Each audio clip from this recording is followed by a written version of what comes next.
તો ઘણા લોકોનો વોટ્સએપમાં મને મેસેજ હતો કે અરુણભાઈ આ એકચ્યુઅલીમાં નવા આવી ગયા ન્યૂઝ ફર્યા છે. કેમ કે જે છોકરા નવા છે ને આ તૈયારીમાં એ બિચારાને બહુ ટૂંકમાં પ્રોબ્લેમ પડે. કેમ કે અલગ અલગ પ્લેટફોર્મ ઉપર તમે જોવો ને તો જાહેરાતો ચાલુ જ છે. જાહેરાતો એટલે મતલબ આપણે કોઈ નામ નહીં લેવી, પણ લોકો અત્યારે બધા વાતો એમ કરતા હોય કે આમ ભરતી થશે ને આમ થશે ને ઘણા એમ કે છે ભરતી આવતા વર્ષે આવશે. બધા એવી રીતના અલગ અલગ આપણે કોઈ નામ નથી લેતા, પણ ઘણા વાતો કરતા હોય પ્લેટફોર્મ. એટલે શું થાય કે જે જૂનો વિદ્યાર્થી છે ને જે ઓલરેડી 2-3 વર્ષથી તૈયારી કરે છે અથવા બીજી ત્રીજી ટ્રાય છે એ વિદ્યાર્થીને નહીં વાંધો, કેમ કે એને ખબર જ છે કે એકચ્યુઅલીમાં શું થવાનું છે. પણ જે નવો છે ને આ વિદ્યાર્થી એને બિચારા ગોમરાયા રાખે, સમજણું?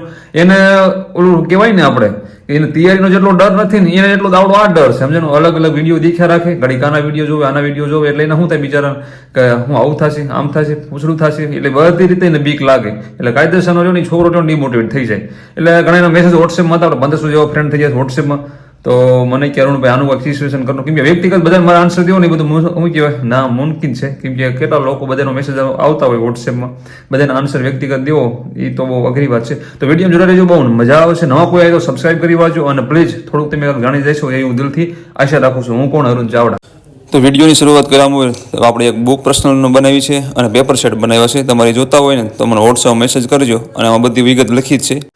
તો કેમ છો મિત્રો? મજામાં? હું અરુણ ચાવડા તમારું હાર્દિક સ્વાગત કરું છું એક નવા વ્લોગમાં. તો ઘણા લોકોનો વોટ્સએપમાં મેસેજ હતો કે અરુણભાઈ એકચ્યુઅલીમાં શું ચાલી રહ્યું છે આગે.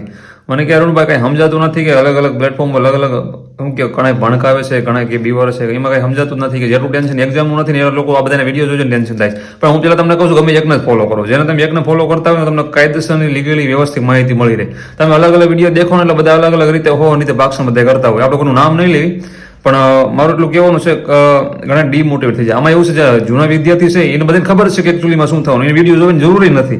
પણ જે નવા હાવ સ્ટુડન્ટ છે, નવા તૈયારી વાળા છે એને બહુ બીક લાગે છે કે એકચ્યુઅલીમાં આગળ થશે શું. કેમ કે અનુભવને એટલે થોડું કેવર વધારે પડતું. કેમ કે એમાં એકવાર હું અનુભવ કરી આવ્યો છું ગઈ ભરતીમાં. એટલે હું ગઈ ભરતીમાં 2 માર્ક્સનું રહી ગયો હતો કે એ પહેલી ભરતી મારી હતી. મને ખબર પડી ગઈ બધી કે એકચ્યુઅલીમાં આપણે કઈ રીતે હાલવાનું છે અને આ લોકો કઈ રીતના સંભવિત વસ્તુઓ ગમે આવે ને એટલે સમજી લેવાનું કે થોડુંક લેટ જ જાય એમ.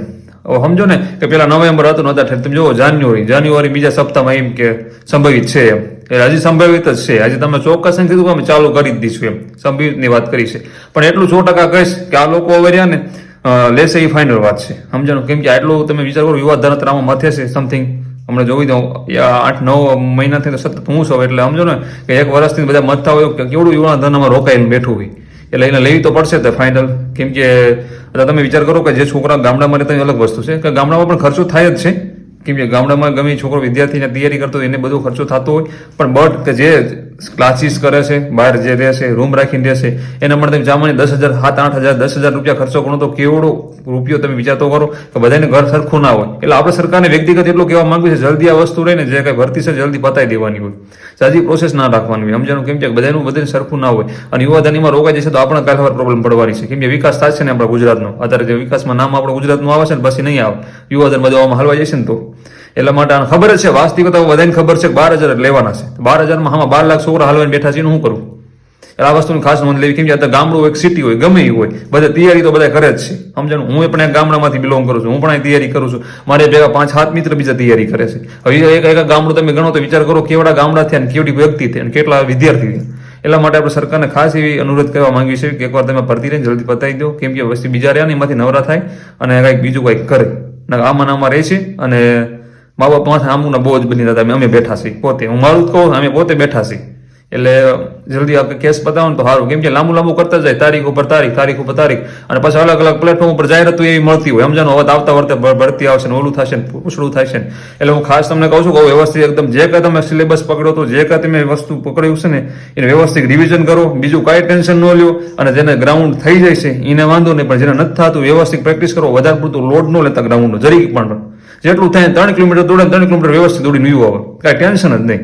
3 કિલોમીટર દોડી વ્યવસ્થિત વ્યૂ આવે. મારી સામે એવા કેસ વોટ્સએપમાં આવે છે કે જેને 22-23 પૂરા થઈ જાય છે ને અત્યારે જો પગ મસકોડીને બેન બેઠા છે. ઘણા પ્લાસ્ટર આવેલા છે, 2 મહિનાના ખાટલા થઈને ત્યારે બેઠા છે.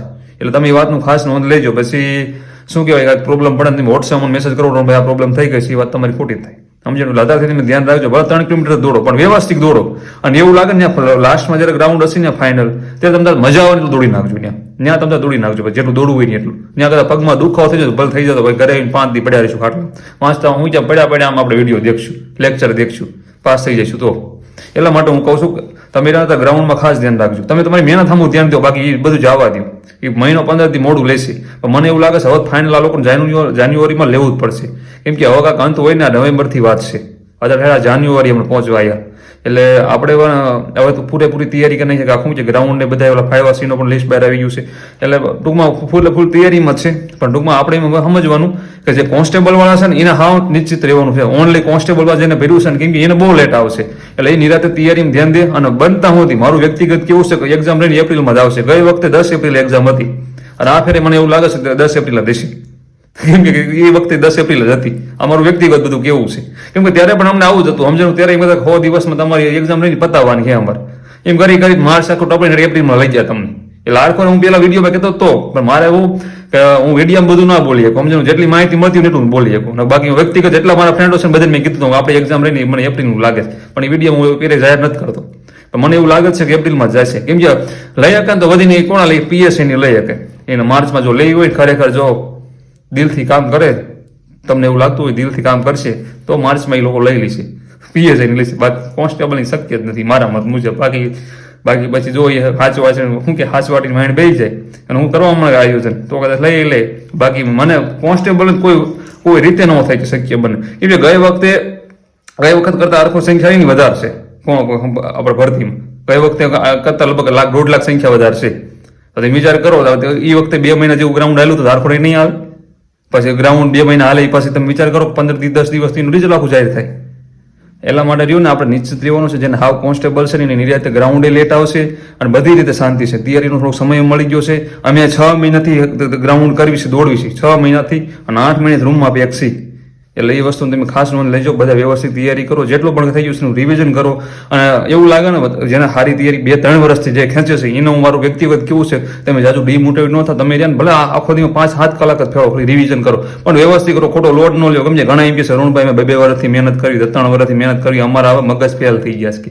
પણ હું માનું છું બધું થઈ ગયું છે, પણ તમે જ્યાં ને ઓછો લોડ લ્યો. સમજાણું જાજુ ડિપ્રેશનમાં ન લ્યો, થોડુંક ખુલતા રહ્યો, અથવા ફેમિલી જોડે થોડો ટાઈમ તમે કાઢો, એ રીતના બધું કરતા રહ્યો તો થોડુંક વ્યવસ્થિત તમારું માઇન્ડ થોડુંક ફ્રેશ રહેશે. હવે તમારે જોડે તમારું જે નોલેજ રહ્યું એને પકડી રાખવાની જરૂર છે. કોઈ તમારે ડવરા ટાઈમમાં બેઠા હોય ફિલ્મ ક્યારેક જોવો, મૂવી એકાદું જોવો, અથવા કોઈ પેપર સ્ટાઇલ રહી કોઈ સોલ્વ કરો, એવું તેમ બધું કરો. સમજેલું જેને કમ્પ્લીટ થઈ ગયું છે એની વાત કરું છું. કેમ કે ઘણા એમ કહે છે 3 વર્ષથી તૈયારી કંઈક અંત હોય ને, એટલે એ વાત ખાસ હું પણ કહું છું કે એને નોકરી પણ મળવી જોઈએ. 3 વર્ષથી જે મહેનત કરતો હોય એને થવું જ જોઈએ. પેલા એને હું તો પોતે કહું છું, 8 મહિના સતત રૂમમાં ફેંકશું. હું એમ કહું છું કે મારી ઉંમર જો પેલા મહેનત કરતો હોય, મારી કરતા પણ યોગ્ય હોય તો પેલા એને લગાડજો, આપણને ન લગાડતા. આપણું તો ઈ જ કેવું છે, આપણે ગમે બીજું કરી વાંચો. તો ચાલો જય માતાજી, વ્યવસ્થિત ધ્યાન દેજો મહેનતમાં, અને વધારે બોલાઈ ગયું હોય અને અફવાથી દૂર રહેજો, શાંતિથી મહેનત કરજો. બાકી વિડીયો જોવામાં ટાઈમ વધારે જાય છે. અને હા, એ વાતો રહી ગઈ બાકી, આ પેપર છે આપણે આગળ, પેપર ને મારી પર્સનલ બુક, એ અગાઉ તમને મેં બેનર બતાવ્યું હતું. 3000 MCQ છે અને 30 સેટ છે પેપરના. અને આપણી પર્સનલ બુક 7 મહિના મહેનત કરીને બનાવી છે. જોતી હોય ને તો વોટ્સએપ મેસેજ કરજો. અને 199 રૂપિયા પ્રાઇસ છે. બહુ મેક્સિમમ 1400 લોકો એની PDF લીધી છે. તમારે જોતી હોય વોટ્સએપ મેસેજ કરજો.